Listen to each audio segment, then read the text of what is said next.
Bem-vindos ao canal Velha da Janela. Espero que goste do vídeo. Agora vamos para a história. Sou a idiota por não compartilhar as surpresas encontradas na casa que era minha parte da herança? Eu, mulher, 37 anos, tenho 2 irmãos, homem 43 anos e mulher 29 anos. Para o propósito do post vou chamá-los de Mason e Britney. Nosso pai morreu quando éramos jovens devido a um problema cardíaco não diagnosticado. Seus pais os presentearam com uma antiga propriedade familiar em um lote de terra em seu casamento e ajudaram muito a manter nossa família antes de falecerem. Nossa mãe finalmente se recuperou após cerca de 5 anos de depressão profunda. Ela era muito econômica. Tínhamos boas roupas, mas nenhum tipo de futilidade, como viagens ou coisas do tipo. Nossa mãe ignorou os sinais de problemas de saúde por anos. Mesmo quando tentamos fazê-la consultar alguém, ela se negava. Ela faleceu recentemente devido a um câncer em estágio avançado, deixando-nos com muita coisa de herança. Meus irmãos ganharam mais de 150 mil em dinheiro, itens sentimentais, mas caros e móveis. Eu não ganhei o dinheiro. Recebi a casa, o terreno e alguns itens. A casa e o terreno, que foram vendidos aos poucos ao longo dos anos devido à saúde debilitada da mãe e à incapacidade de cuidar adequadamente deles, valem muito menos que os 150 mil que meus irmãos receberam. Eu tinha me mudado para a casa da minha mãe para cuidar dela, e realmente era para ser apenas temporário, pois eu acreditava que a casa seria vendida e o dinheiro seria dividido entre nós 3.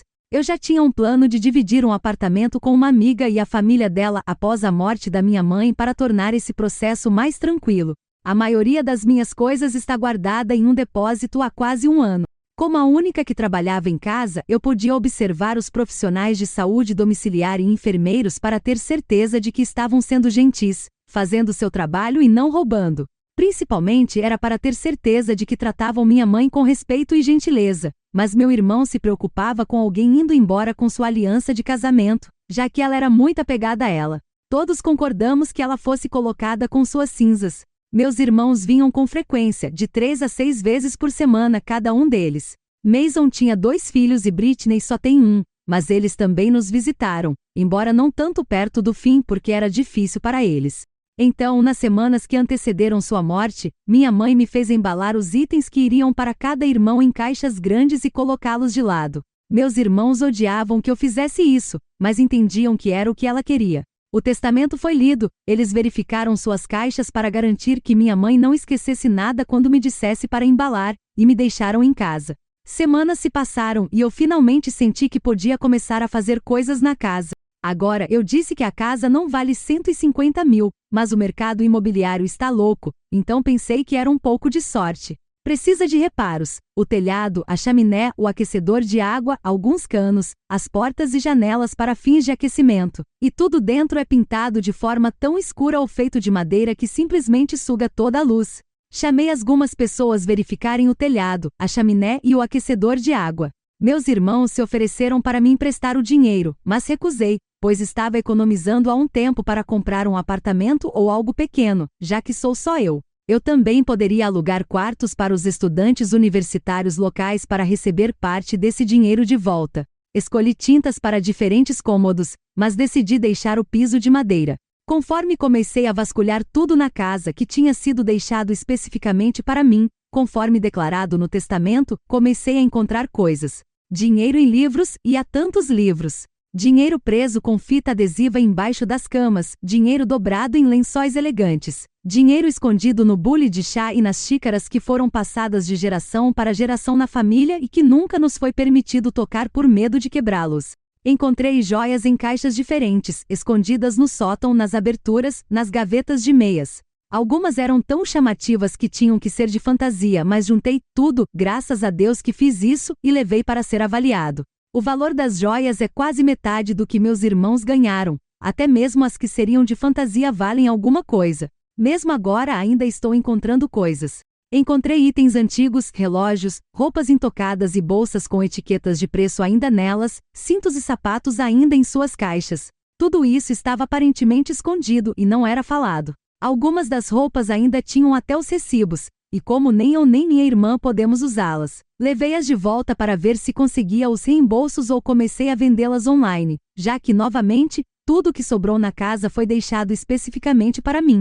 Peguei o dinheiro e usei para ajudar a pagar os reparos mais urgentes, e quase cobriu tudo. Dei uma olhada nas joias e guardei o que gostei, que era muito pouco, pois não gosto desse tipo de coisa, e reservei um pouco para minha irmã e a filha do meu irmão. Liquidei o resto e coloquei na poupança. Também reservei algumas das bolsas, cintos e relógios para meus irmãos e suas famílias. Convidei todos e dei os itens de presente, dizendo que os havia encontrado enquanto limpava tudo e que achei que eles gostariam de tê-los. Todos ficaram felizes em recebê-los, e não houve muita discussão entre as crianças. Eles perguntaram o que mais eu havia encontrado e expliquei as joias que guardei e as roupas que estava vendendo. Meu irmão fez uma cara estranha e perguntou se eu havia encontrado algum dinheiro. Eu disse que sim, mas tentei minimizar, dizendo que era principalmente troco e notas soltas. Ele pediu para ver o dinheiro e eu peguei um recipiente gigante de recarga de água em que comecei a armazenar todas as moedas. Ele me disse que eram muitas moedas e perguntou se eu iria usá-las para o tapete de lavanderia, já que as deixei todas soltas. Revirei os olhos porque tem um conjunto de lavadora-secadora. Eu disse a ele que não havia sentido em descontá-las até que eu limpasse a casa toda. Ele me disse para avisá-los para que pudéssemos dividir isso e o dinheiro que ganhei com a venda das roupas. Quando perguntei por que, ele disse para que possamos dividir. Perguntei a ele por que eu dividiria quando todos eles tinham recebido grandes heranças em dinheiro, coisas sentimentais e caras, e algumas outras coisas.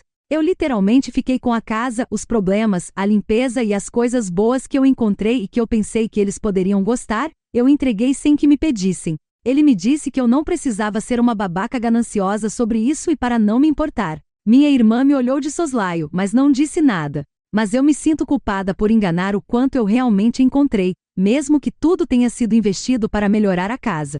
Para esclarecer, todas as dívidas da minha mãe foram pagas e ela tinha dinheiro reservado para o funeral e a cremação. Então, estou errada aqui?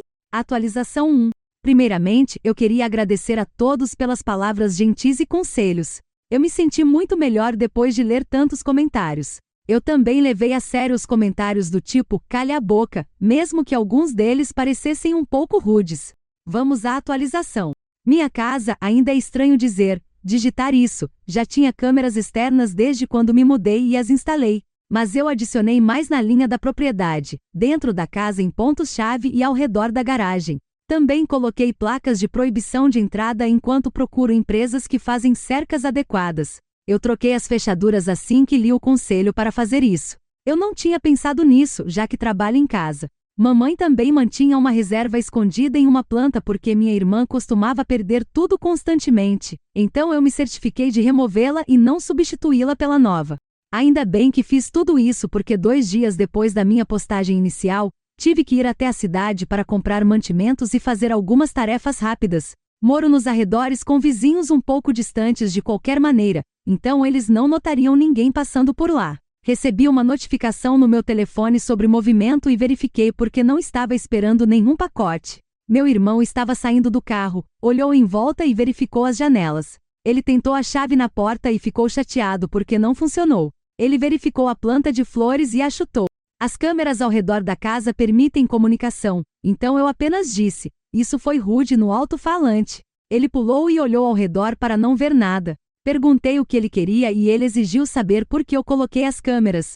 Eu disse: "Porque eu sou uma mulher solteira que mora na floresta."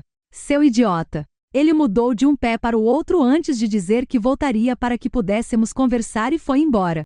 Enviei a evidência em vídeo dele tentando entrar, enquanto eu não estava em casa para ele, sua esposa, minha irmã e seu noivo. Com a mensagem que enviei: "Troquei as fechaduras porque não sei para quem minha mãe as deu e tenho câmeras. Por causa dessa tentativa de entrar enquanto não estou em casa, ninguém vai receber a nova chave. Eu não tento entrar aleatoriamente na sua casa quando você não está." Ele me enviou um monte de mensagens desagradáveis depois disso, tentando me envergonhar por fazer isso. Eu disse que ele não deveria estar fazendo coisas que não quer que os outros saibam, e que isso é um reflexo dele, não meu. Ele me disse que eu era uma vadia e me bloqueou. Minha irmã acha que fui longe demais ao contar para a esposa dele, porque ela está ameaçando levar as crianças para a casa da mãe dela. E ela acha que fui longe demais ao mostrar ao noivo dela, porque agora ele não quer que ele tenha as chaves da casa deles para emergências. Tenho a sensação de que é hora de adotar um cachorro bem grande. Acabou. Se você gostou do vídeo, deixe seu comentário, e até a próxima.